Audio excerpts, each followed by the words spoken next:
Hello, I am Donnie, and I am the cute one. And I'm Chelsea, and I'm the cute one. And today we're here to talk about everything. Episode 21 of season 2, I Know Things Now. And I do know things now. Me too. I've been taught a thing or two. And in my notes, Chelsea, we watched it together on Monday when I came to visit you. But in my notes, I was afraid that you would read ahead because I watched it on my own first so I could make the outline. So then when we watched, I could just watch. Mm-hmm. So there was this outline just sitting there in our joint Google Doc, and it says this in all capitals, bolded. Chelsea, if you read this before you finish the whole episode, I swear to God, I will never talk to you again. Don't even think about it. I swear the podcast will be canceled indefinitely. I will start doing Bravo podcasts again, and I'll reboot. Know that. Don't read this outline until you are finished watching Desperate Housewives episode 21. I mean it. It's very Jersey Shore coded. Like, it feels like it's the same font too. Yeah, if you look went at it. Yeah. to an internet cafe and you were going to tell me about Ron putting his head in between the waitress's breasts. But the joke's on you. This is the first time I'm even opening the outline. Oh, great. Because we did watch this episode together, and I did tell you, hey, I don't think I'm going to take notes. I think I'm just going to talk from the old brain. So buckle up, cuties, because usually you get pre-thought out, organized thoughts from me. So we'll see what happens today. What I don't like about it, I don't think that you'll not be able to think of anything. I don't like that I don't know where you're going to interrupt me now. But you never do. Well, I normally know, like, oh, Chelsea has a thought here. Take a breath. Okay, that's true. I do love that you are living in the delusion that an organized outline keeps me from interrupting you any other time we record. I've been rewatching Fat Sister, as the Patreon cuties know already, because I'm editing. I'm on episode 16 out of 18, Chelsea. I know. I'm 2 behind. I was almost late to this recording because I was debating if I could squeeze in a 6-minute episode, but I couldn't. Well, episode 17 is going to be supersized because that's the 3-part HOH. I have to edit that next. But these were all theater kids that we played with. So there is so many times when they're like singing and stuff in the background, and it really makes it hard to edit because like I'm trying to put dramatic music and then they're singing fucking chorus line music. Yeah. So I think there will be a rule book, of course. Of course. For Big Brother 40. I think in the rule book it's going to say, like, when you're in the Big Brother house, like in the game as a contestant, there will be no singing. I mean, I guess, no, you know what you just do? That's the rule. What? You get a microphone, and not the type of microphone we're going to be using to like pick up sound for editing. You get like a legit microphone that projects your voice. And when somebody does something like that is going to mess up editing, you get on that and you pretend to be Big Brother. So it's like, Chelsea, stop singing. And that way, if it makes the cut, it still feels authentic to the game. Yeah, I love that. Yeah, so if somebody just starts singing, you can just say, No. I might just have that clip on the ready to play on a big screen. Yeah, just cue it up. Now, one thing that we did talk to the Patreon happy hour cuties, and they said they didn't mind the production talk behind the scenes. Oh, okay. Now, this isn't even behind the scenes because this is already a bonus episode, but here we go. Can you upload the footage of us watching this episode to our Google Drive? Yeah. Because I'm going to make a clip for the Patreon that will have more. Like, I want to edit it together, maybe like a 5-minute version of us watching this together, because Donnie did bring his tripod and set it up as we ate our Reuben sandwiches. We did. But then I want to make like a 30-minute promo for like the casuals, the reels. That's nice. Yeah. 30-minute or 30-second? 30 seconds for reels, but like 5 minutes for Patreon, because we recorded ourselves for 40 minutes. Yeah, well, you just said 30-minute for the main feed. And I was like, that sounds crazy. No. Sorry. 30-second reel. Yeah. Did you notice that I changed the way I ate my sandwich because we were being recorded? I wasn't watching you eat. I was too focused on my own eating. Well, I watched you eat, and you took your bread off and folded it like a little piece of pizza and then ate it and then used your fork to eat the meat. And I tried to eat mine like a sandwich, and it was just so messy. And I was like, I'm being recorded. So then I changed and ate it like you. Oh, yeah. I always eat Reubens like that. I make it like an open-faced sandwich just because I end up spilling half of it if I'm going to eat a Reuben normal. Me too. And that's normally when I come back with a fork or a fry even, and then wrap the meat around a fry and eat it like that. But we were, again, on camera. So Gabby is heartbroken about losing Lily, and when she sees Zhao Mei sobbing, she assumes it's for the same reason. But it's not. It's because she's getting deported, and Zhao Mei knows if she goes home, she'll be sold into slavery by her uncle again. Let me read that line again in case you missed it. She'll be sold into slavery by her uncle again. So Gabby promises to not let that happen. I feel like the thesis for me, I know that Mary Sue or whatever that dead woman's name is, that I've just really like actively not learning at this point, 2 seasons in. I know that she likes to summarize what people are up to or what the thesis for the week is for her. The thesis for me watching this episode is I groaned at the start of every scene. I feel like this was like every single storyline that is groan worthy or I had forgotten about or I was like, maybe they'll just let that be. They really just doubled down this episode. I felt like I was in Vegas watching that roulette wheel spin, and each time I was both the winner and the loser because Zhao Mei certainly does say, no, my uncle will sell me again. She does say that.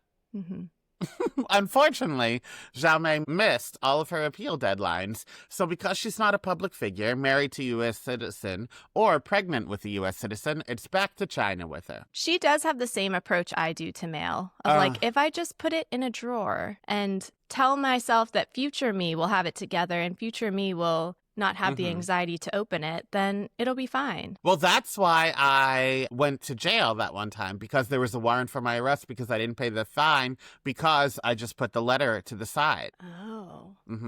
So that happened. And then also my insurance company this year, they rolled out a new feature where, like, you know how like the deadline for insurance is very strict? Like if you miss it, you don't have it. So that was going to be the case because I had missed the deadline because I put the letter to the side to sign up for it. But then this year they rolled out a new feature where once in your life, from now until the time you die, you can pick a year where if you miss the deadline, you can sign up late. So I was like, well, first time for everything. I'm glad you started that this year. I'm using it. Yeah, but I do feel like when it comes to health insurance, maybe that's not like we're waiting for that. I think that it is good to use it up front because you don't know how many years you have left. And certainly if you don't see a doctor. That's true. And it was a new feature. So I do feel like it was fate that came in and said, like, get your insurance. Why do you think that millennials get anxiety around mail? Because I think this is like most people our age. Well, I just read or saw a TikTok. I just saw a TikTok where millennials said they don't check the mail for like once every 2 weeks they check the mail. And that is not the truth for me. I am in the habit, like now when I go online to see how many likes I have or if I have a new follower or whatever, that feeling used to be from checking the mail. So that habit is still like, does anyone care about me today? I have to check the mail. And of course, now nobody does. It's only like bills and like letters from the government and stuff, but it used to be like a letter from a friend or like a package or whatever. So that mindset is still in me. So I do check it every day. But then when I see it's just mails and not a care package from my mom, then I put it on a table and it sits there for 2 weeks. Yeah, Sapphire is obsessed with mail, so we do have a carrier pigeon bringing in the mail every day, but it does just sit in a pile. And I love receiving, like you said, like I have one friend who is so sweet and just sends out like just because cards. Like if she sees a card that reminds her of me, she'll send it, or it's like she'll send me a funny thing. She's like a millennial grandmother. Like sometimes she sends me newspaper clippings, or she'll send me like, you know, a funny, basically like a meme via mail. And I love opening those, but it's the rest of it. But there are some surprises because I did tell you just a couple weeks ago, we got a check in the mail from the IRS. And anytime I get a letter from the IRS, I'm like, oh, shit. But we had overpaid our taxes last year, so they cut us a check for $400. That was a great day. Yeah. And that's the kind of mail I like to find. Yeah. That would not go on the table for 2 weeks. So Gabby comes up with a plan. Zhao Mei can be their surrogate, and Zhao Mei is not here for it. So later, Gabby tries to ask why she's so upset. Zhao Mei explains that she's a virgin, and if she has a baby, she'll be shamed. Gabby explains that nobody cares about virginity in the United States, and when Zhao Mei tells her she wants a husband, preferably a rich one, Gabby tells her a rich man doesn't want a virgin for a wife. He'd want someone with experience, so she should be proud of any experience she can get. These are the types of like openings to Gabby storylines that it really could take us anywhere. Mm. Because I thought initially, I was like, oh, they're going to adopt her. And you were like, well, I think that she's over 18. Yeah. I don't think that that would work in this logic. Because I was like, oh, they just lost their baby. So now they're going to have like a grown adult baby. A Cinderella story, if you will, where then, you know, she's still living in the Harry Potter cupboard and doing all their chores. But that wasn't the case. And then when she started talking about like, oh no, rich men want to like take the test drive, I really was wondering if Gabby was going to have a pimp storyline where she was going to be taking her like out on the town and setting her up with rich men. Because we know she can do it. The one time she was in a fight with Carlos, she took herself to lunch and like within a blink of an eye, she had landed another man. What if Gabby, because she is just a housewife right now, she's not really a working model anymore. What if she became a madam? She has the skill set. Now, I would be worried about her clientele and the age requirements, but I don't know. But the last thing I will say is when they're talking to Jaume about this potential surrogacy and they're using metaphors of like, he's the bread, you're the oven. I'm like, we couldn't have gotten a translator. Like, this feels like an important conversation where maybe we want to make sure that everybody's fully clocking what we're talking about. And you're about to get to the scene where I really think that they could have benefited from that. Because on the morning of the insemination, Jaume shows up naked in Carlos's bedroom, telling him to be gentle because she's ready to make a baby. And again, an interpreter would have probably fixed this. Gabby shows up to explain the mistake, and when he asks her what that was about later, she explains Jaume is a virgin, which excites him enough to not have to use a video or magazine when collecting his sperm later that day. That was another groan when he's like, I think I'm good. Like, ugh, yuck. I wasn't disgusted by it. Are men turned on by virgins just because it's about like corrupting them? Yeah, and I think it's the puritanical, like the false belief that like women get loose or stretched out. And also I think it's like, you know how men are allowed to have sex with as many women as they want and it like gives them experience, but like women are like dirty or gross or slutty or broken. I think it's the idea of like being the first. So like she's not gross because she hasn't been like corrupted by any men. Okay. Which that frame of logic always makes me laugh because I'm like, you're so close to the point that you're saying that men are gross and corrupting her. You know what I mean? Like they're so close to getting it that the men are the gross one. But they'll never get it. Never. But yeah, I had to ask because I have no interest in a virgin because that is someone without experience. Like, you're not going to be able to know what to do. However, along the same lines, I do like to be with a straight man. Like, a straight man's first gay experience, I do like that. Like, and do you feel like you're thing. the special one that they chose, kind of? Yeah, or the corrupting part. Oh, I was going to say the purest version, I feel like, for a man is like, wow, this woman hasn't wanted to have sex with anyone, but she has chosen me. I feel like would be like the not toxic version. Yeah, that's a romantic way about it. But I never think of this scenario as romantic. No, because inherently there's nothing romantic about anybody's first time. There might be parts of it feeling romantic, but let's not forget, I lost my virginity to a boy I was in love with and who I still look back on fondly, which is more than I feel like most women can say. But it was on the bathroom floor at a party, you know? And I broke mine. I mean, I didn't break it. I lost mine in the backseat of a car where I broke his door handle and then said, "You'll never forget me." I wonder if he did. Well, I certainly won't forget. But I feel like I also like anytime I can convince somebody that I'm being intimate with to like do something they haven't done before, you know? Yeah. Now I'm just hoping that one day Dr. Bod will let me peg him, but I don't think it's in the cards. Lynette, speaking of pegging, Lynette is being nice to Tom, and he knows something is up. Naturally, his mind goes to the worst place. She's pregnant. But she tells him it's even darker. Her boss, Ed, is blaming him on sending his wife sexty instant messages. But Tom is under contract, so as long as he's a model employee, he should be golden. However, Ed is doing his best to get Tom fired, not letting him give full presentations and hiring a forensic accountant to crack down on expense reports that may have been filed incorrectly. What's forensic accountant? I thought forensics was like morgue. So a forensic accountant is like just like an NCIS episode where they're like, deep diving in the body to see like where it went wrong or like what happened to them. A forensic accountant is like they go through everything and they're like specialized in looking at every single line to compare. Like their job is basically to be a snitch. Oh, okay. And snitch they do, but not yet. Tom is willing to throw in the towel and just quit. Lynette tells him she's willing to talk to Ed and tell him if Tom goes, she goes. But Tom refuses to hide behind his wife's skirt and talks to Ed himself, which ends in him punching Ed in the face. It looks like Ed has a reason to fire Tom.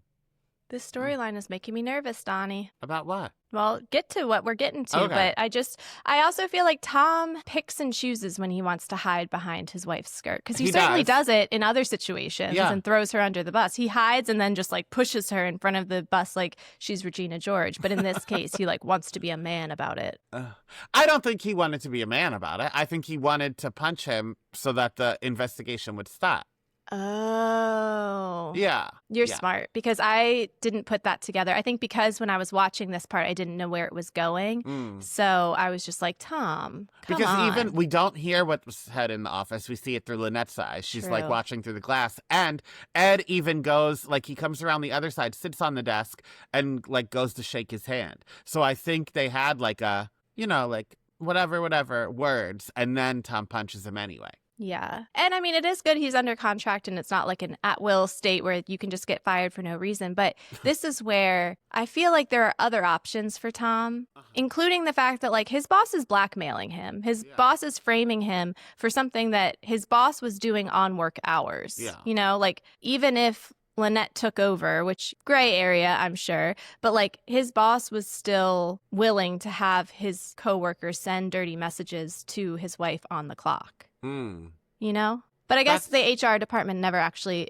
protects your interests. They protect the company, so. They do. Because, Nina was fine. Nina seems like such a long time ago, by the way. Such a long time ago. I mean, my word, the turnover, that would be my first question when I'm interviewing there. Who's the longest employee that's been here? Because I think it's Lynette at this point, and she's only been there for one season. That's true.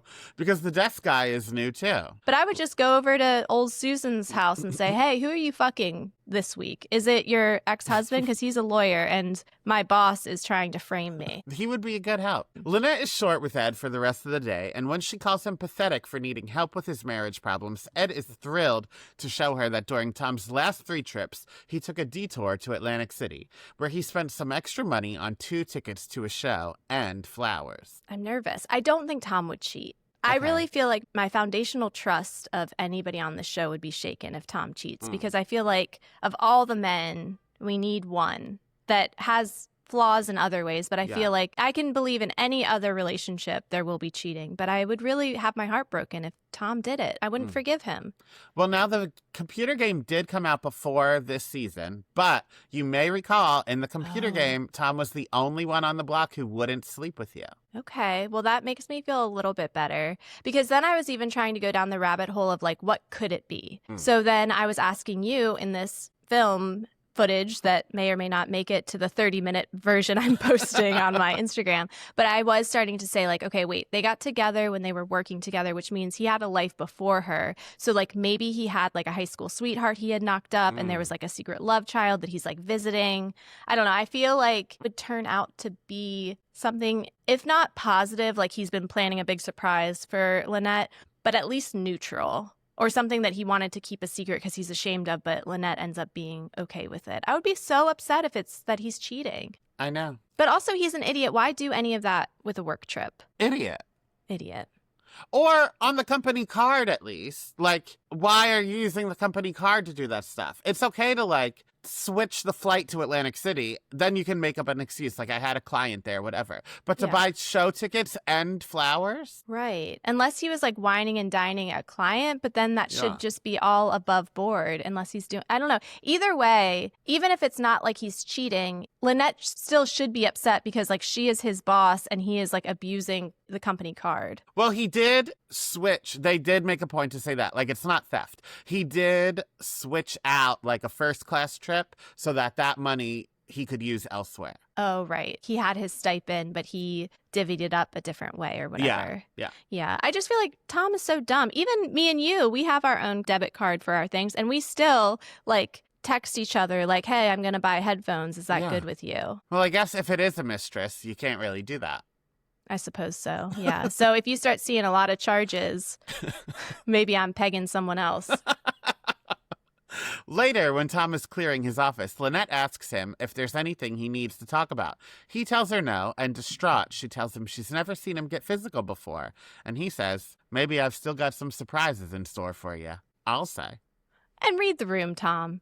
Read the room. Number one, I understand, and I had asked you this question when we were watching together, and you explained that, like, you think that he thinks they stopped the forensic investigation because he punched him in the face. So it's like, all right, he's fired, so this secret won't be uncovered. But, Tom, you know who your wife is. Right. You know that Lynette is going to put her hand in any cookie jar she sees, especially if it's your cookie jar. So just when you have just punched your boss and she approaches you, not upset, not angry with you, not being like, what the fuck is wrong with you? But she approaches you saying, is there anything you need to talk about or anything you need to tell me? A chill would run down my spine and I would confess all of the things that I have done. I would be like my third grade self in my first confession. Bless me, Father, for I have sinned. Yeah. I was mean to my brother last week. Please don't send me to hell. And I certainly wouldn't do a ominous, maybe I've still got surprises in store for you as the elevator doors close. Yeah, and it was like a flirty, I understand what he was trying to do, but like, you were just fired. There's nothing sexy about this. You just actually made it so that it's going to be impossible for you to find another job. Yeah. Because when they call for a reference, the boss is going to say, oh, he punched me in the face and he was using our company credit card in weird ways. Well, luckily he can put Lynette as the reference. Yeah. She was his boss as well. Oh, Betty's got the phenobarbital out. And... We went places this episode. We did. And she's mixing it with ice cream so that when she takes Caleb on a picnic tomorrow, she can send him out of this world on a good note. But at their picnic, as Caleb is eating his ice cream, he tells Betty that Matthew told him to kiss Danielle. So, when Betty gets home, she tells Matthew the deed is done, but they can mourn later. Now, they need to clear Caleb's room. And when he goes down to help her, she locks him in. There's a new black man in the basement, ladies and gentlemen, and this one ain't special needs.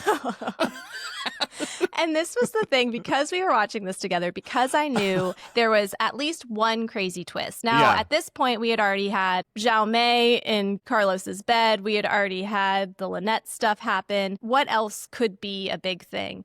But there were a couple of times where I was like, oh no, is this going to be it? And I thought that Betty's pre-mixing her little poison cocktail, her little poison root beer float. And I was like, that is something you do day of. Yeah. That's something that you prepare right before you're going to kill your son, not the night before. Because I thought it was going to be like Stephen King's Thinner at the end when somebody, like, spoiler alert, but somebody else gets into the pie that he's like trying to poison somebody else with. I thought that somebody was going to come in the house. I mean, it would be a Susan storyline for her to like, oh, I just want some ice cream. Yeah. But somebody was going to come in and then they would have like a murder on their hands. Well, I know they would never like kill off one of the kids, but I do feel like it's a missed opportunity. Like, Danielle is dating Matthew. Why have this poisoned ice cream just sitting in the house? Right. It should have, like, had her go over, sneak, and then have some, like, post-sex ice cream. Betty walks in and sees her eating it. Chekhov's cookies and cream. Yeah. It really was. Say what you will about her, but she is very consistent as a mother. She really has a playbook she likes to play by, and that is trap my children. And she killed the husband, right? In the beginning of the season, we thought that it might be the husband in the basement, the abusive husband. But then I think we found out that, like, she killed him and took the kids. I think it's been alluded to that she left him or something happened to him. But yeah, I would assume, especially after seeing how quickly she moved right to phenobarbital or whatever, I do feel like this ain't her first rodeo. Acetaminophen. That's what she put in there. Edie hires a private investigator to spy on Carl. And when he spots her with Susan and calls her a slut to Mike, Mike, still in love, God knows why, punches him out before inviting Susan over to defend herself. And when Susan explains that it's exactly what it sounds like, Mike is over it and tells her she's on her own. I groaned, but for a different reason. I'm so sick of these two people. These are the two high school people that get back together, break up, get back together. They make a scene at every party. They're back together by lunchtime. They talk about it incessantly to you. They're back together by the next party. Then they have a huge blow up. They ruin your night. They're back together by the football game. It's just like, get over it. And Mike, what the fuck? Why do you care? I know. Or even if you care, just let it happen. Why are you trying to protect her? I hate a will they won't they couple on a TV show where, like, we already saw they won't.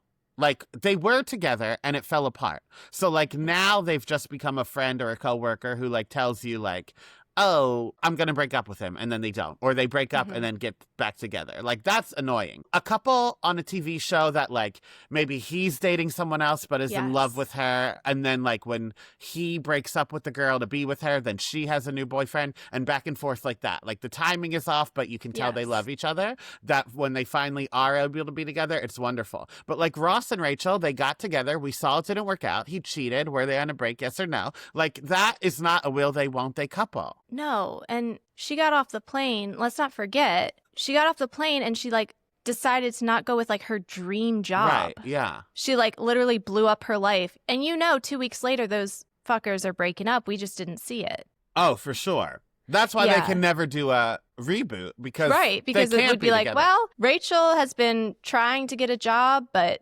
really after she just didn't show up to that one, it's been hard for her to work in the fashion industry. The girl that didn't Kelly go to Catrone Paris. has her on a list. But yeah, I agree. I feel like Abbott Elementary did it really well. Yes. Because there were, like, legitimate reasons. And then I do love a season where they're wanting to do it, but there is that, like, hesitancy or it's like, we can't or we got to do it in secret. But yeah, I agree. Because at some point, the will they, won't they, you start to root for won't they. Yeah. Because you're like, I don't want these people, especially poor, I should grab her, poor dog-faced Julie.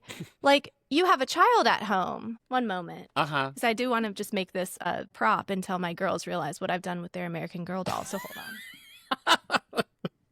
And when we have an actual studio, like the Watch What Happens Live Clubhouse, I would love Dogface Julie on a shelf in the background. Like, see, wouldn't that be iconic? I said it to the cuties while you were away, but I think when we have a clubhouse, like Watch What Happens Live, that should be in the back on a shelf. Oh, 100%. I had the idea. That's when I texted you. I said, my costume itself is, like, very last minute. I said, but the prop that I'm making is making me laugh out loud. Because I had the idea. And then luckily, speaking of mail that we don't check, Shutterfly had sent me some promo for, I don't know why, after all these years, they think I'm going to get it together enough to put out a Christmas card I'm going to send out to everyone. But that was on the front page. A nice, beautiful family with that dog. And I said, Dog-faced Julie. How big was that? It was like the whole page. That is a big dog. I know. Wait, how big was the picture? Well, it was like, you know how white people, when they get engaged, it's like their feet and then the picture of the dog? Okay. Like in engagement photos. So it was like one of those. Okay. Yeah. The private investigator, however, tells Susan she has until Monday to pay him more than Edie's paying him. And since Susan knows she'll never come up with the money, she writes Edie a letter telling her everything and really speaking from the heart to apologize. And after she puts it in the mailbox, Mike drops... No, I'm going to cut you off there. Okay.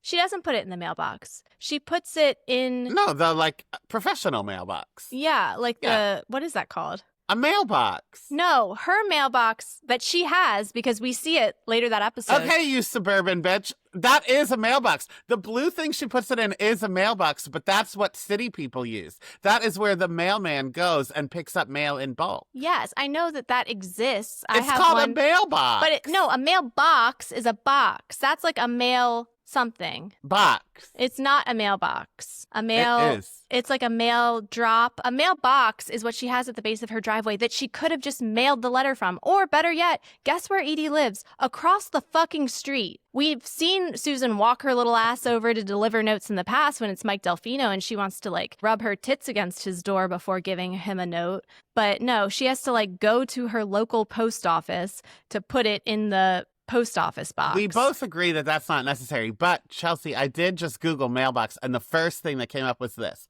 You can buy it for $30 on Etsy.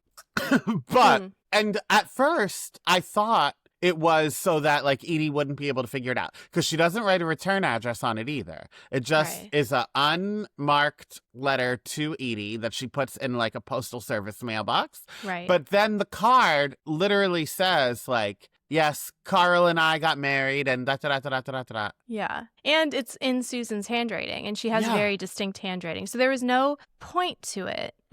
None. It just is so classic Susan. Because I was enraged about that immediately. And you knew something was coming from it immediately. You imagined Susan would get her arm stuck trying to get it out.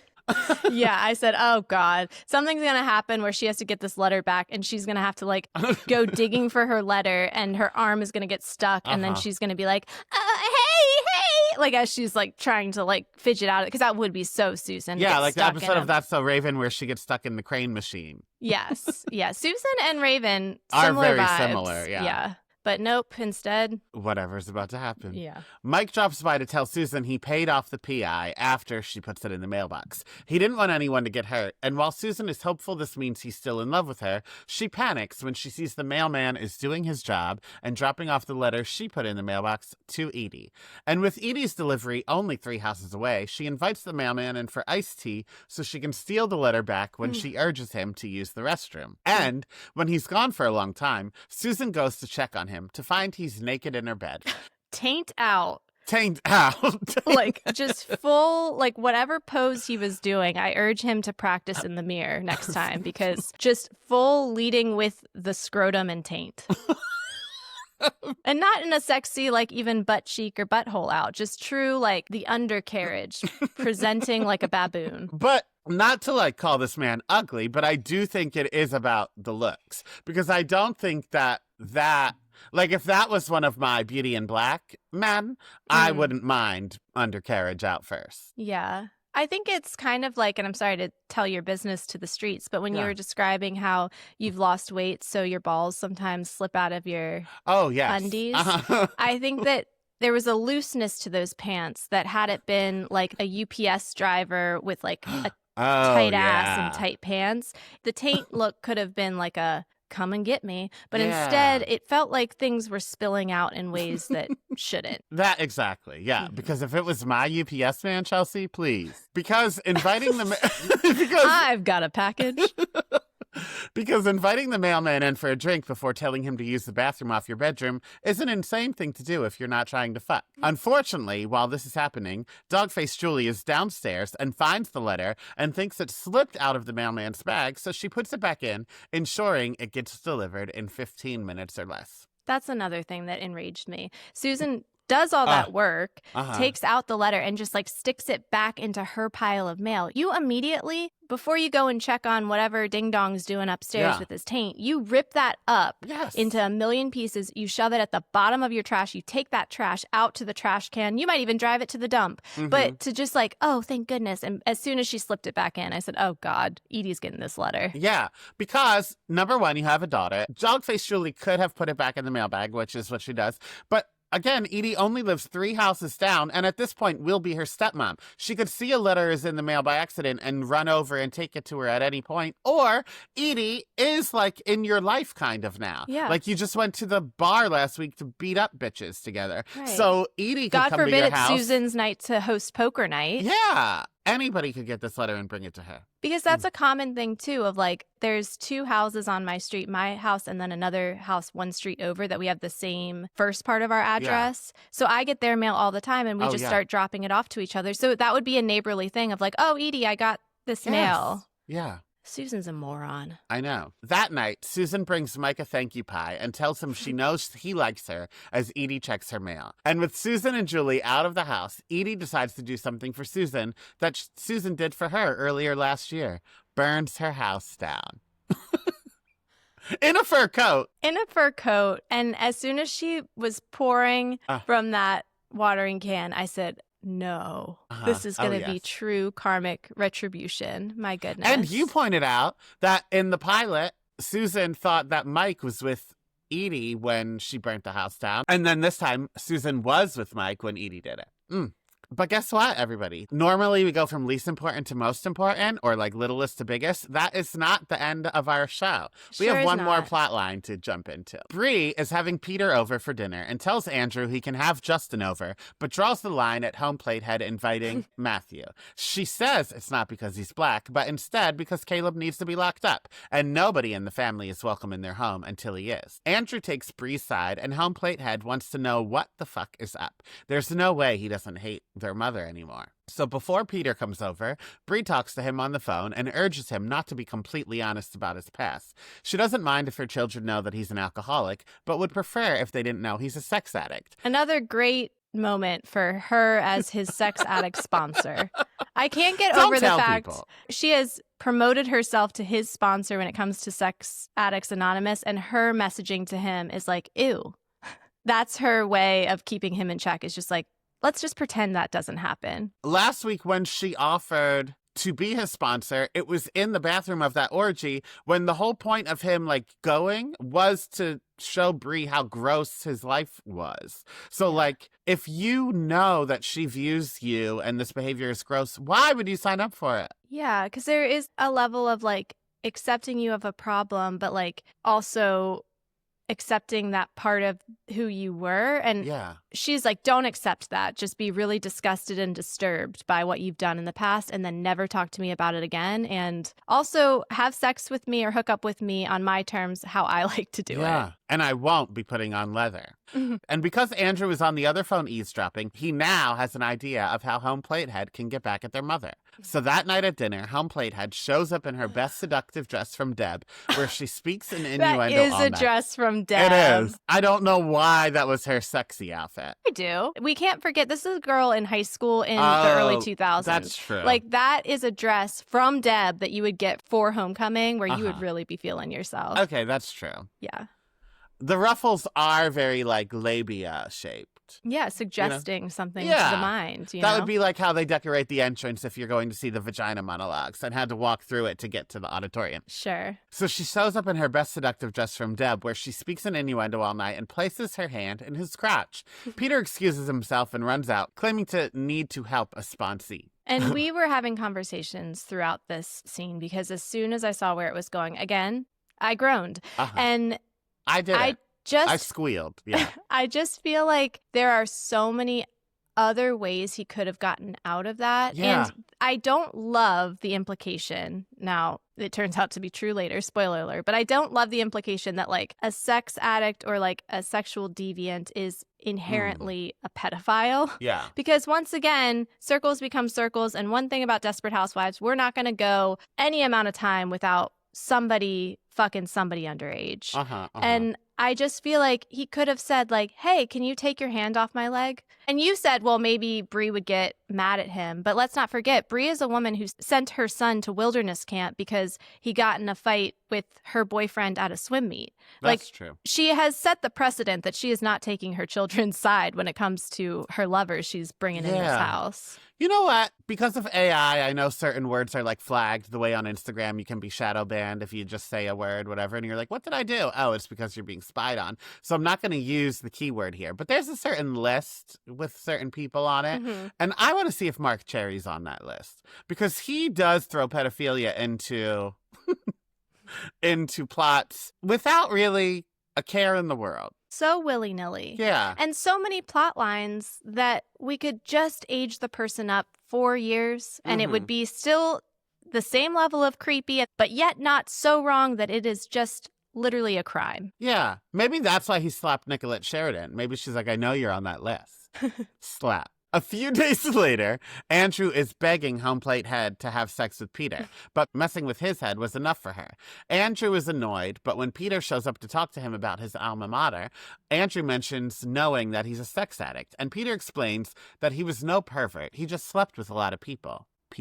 Bree arrives home after getting a message from him that there was an emergency, only to find Andrew naked in her bed, and with him, Peter. And Andrew says, and now we're even. And Chelsea, you were afraid that I would be watching you this whole episode, and I didn't. That's why I've recorded it, so that I would be able to enjoy your reactions later, because I made sure to look completely at the screen and never at you or how you eat sandwich because I didn't want to give any big moments away. But this, now that I know where the story was going and I have experience with this episode, I feel like too much time passed. Like from when we found out Danielle didn't want to do it and then Andrew said, people, I feel like a couple scenes were in between and then we got the reveal. I felt like it was ruined. No, I disagree. I think that it tricked me because the pacing on the show, I never know. I never know. Is this going to be a slow burn where we're still talking about Susan and Mike Delfino 2 full seasons in, or are we going to get immediate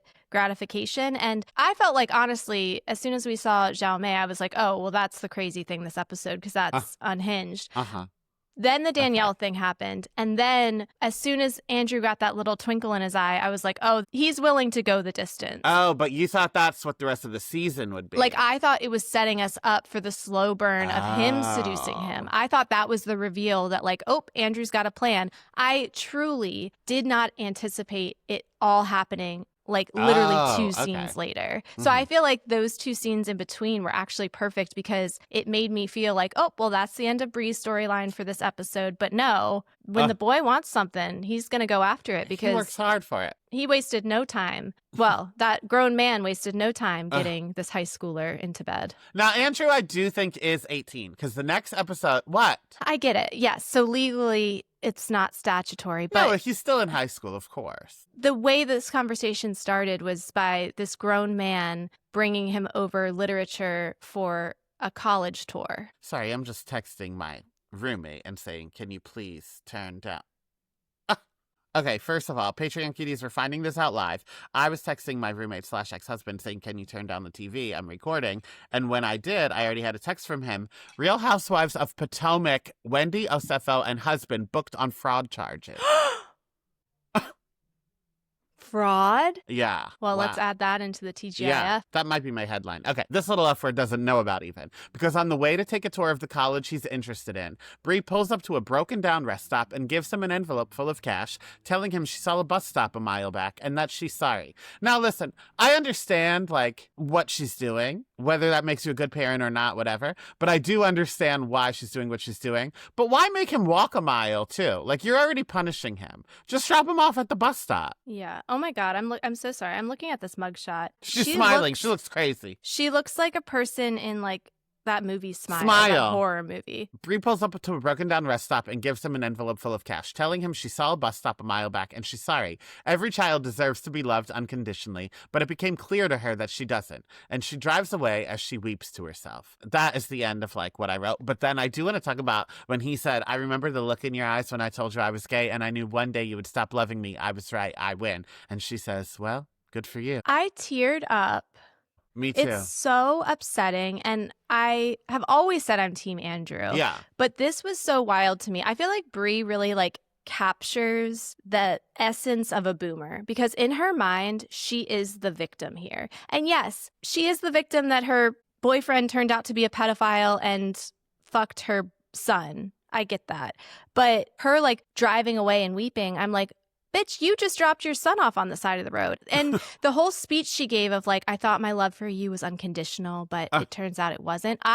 For a moment, and I don't know why I keep being bamboozled by this bitch, but for a moment, I thought she was like realizing how fucked up it was for her to react how she did when he came out. Like, I thought that was her being like, I thought my love was unconditional, but like the way I've been behaving, I'm realizing that I wasn't showing that side. But no, she was just like literally telling him that her love was conditional and she doesn't love him anymore.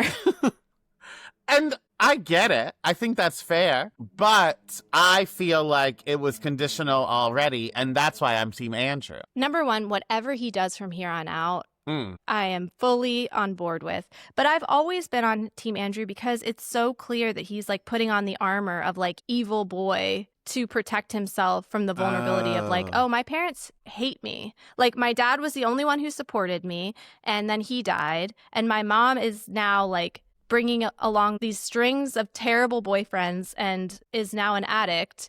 And I've lost my trust fund. And so fuck you, I'm going to burn it down. Yeah, no, I fully agree. Team Andrew for life. And that is the episode I've been waiting to get to for 2 seasons now. This is what we've been building towards. I feel like this one I could make on the main feed. Oh, yeah. Do you think it was enough not about the episode? Donnie, we spent the first 10 minutes talking about like Reuben sandwiches and how we eat them. You know what? Sounds good to me. Okay. Talk to you later. Love you like a sister.